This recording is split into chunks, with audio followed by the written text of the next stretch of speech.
आज हम देखेंगे क्लास 7th की वर्कशीट नंबर 27 और विषय है सामाजिक विज्ञान। आज का टॉपिक है मुगल साम्राज्य। मुगल की आमदनी का प्रमुख साधन किसानों की उपज में मिलने वाला क्या था, राजस्व था। और देखो अधिकतर स्थानों पर किसान ग्रामीण के कुलीनों यानी कि मुखिया या स्थानीय सरदारों के माध्यम से राजस्व देते थे। और समसत जो भी होते थे बीच के बिचौलिए, उन्हें वो क्या बोलते थे, समसत मध्यस्थरों के लिए, चाहे वे स्थानीय ग्राम के मुख्यालय हो या फिर शक्तिशाली सरदार हो, मुगल एक ही शब्द ज़मींदार का प्रयोग करते थे। उसके बाद देखो अकबर के जो राजस्व मंत्री थे वो कौन थे, टोडरमल ने 10 साल उनका जो था वो पूरा संभाला।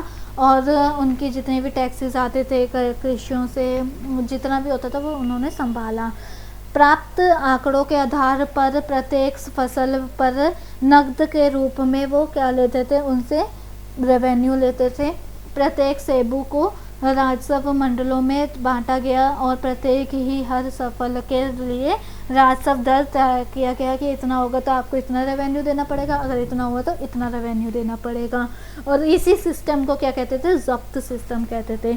जब्त स्वास्थ्यता उन स्थानों पर प्रचलित थी जहाँ पर मुगल प्रशासन अधिकतर भूमि का निरीक्षण करते थे और जो हिसाब था वो बहुत ही ध्यानपूर्वक संभाला जाता था। और ये कहाँ पर निरीक्षण नहीं हो सकता था, गुजरात और बंगाल में ही नहीं हो सकता था। कुछ क्षेत्रों में ज़मींदार इतने शक्तिशाली थे कि मुगल प्रशासनों द्वारा शोषण किए जाने की स्थिति में वे विद्रोह कर सकते थे। और उसके बाद देखो कभी कभी एक ही जाति के ज़मींदार और किसान मुगल सत्ता के खिलाफ मिलकर विद्रोह कर देते थे। और 17वीं शताब्दी के आखिर में क्या हुआ, ऐसे किसान विद्रोहों ने मुगल साम्राज्य के स्वामित्व को चुनौती दी। मुगलों की आमदनी का प्रमुख साधन कौन सा था, तो ये आप लिखोगे ये वाला। और मुगल साम्राज्य में जमींदार की क्या भूमिका थी, तो ये वाला लिखोगे आप। और अकबर के राजस्व के मंत्री का नाम क्या था, तो आप ये लिखोगे। उसके बाद जब्त शब्द का मतलब क्या है, तो आप ये वाला लिखोगे पूरा।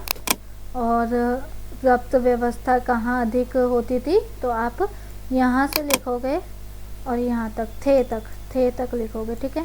और इसी के साथ हमारी वर्कशीट कंप्लीट होती है। आई होप आपको वीडियो अच्छी लगी हो। अगर अच्छी लगी तो प्लीज़ लाइक कीजिए, चैनल पर नए हो तो सब्सक्राइब करना बिल्कुल ना भूलें और कमेंट में रिव्यू ज़रूर दें।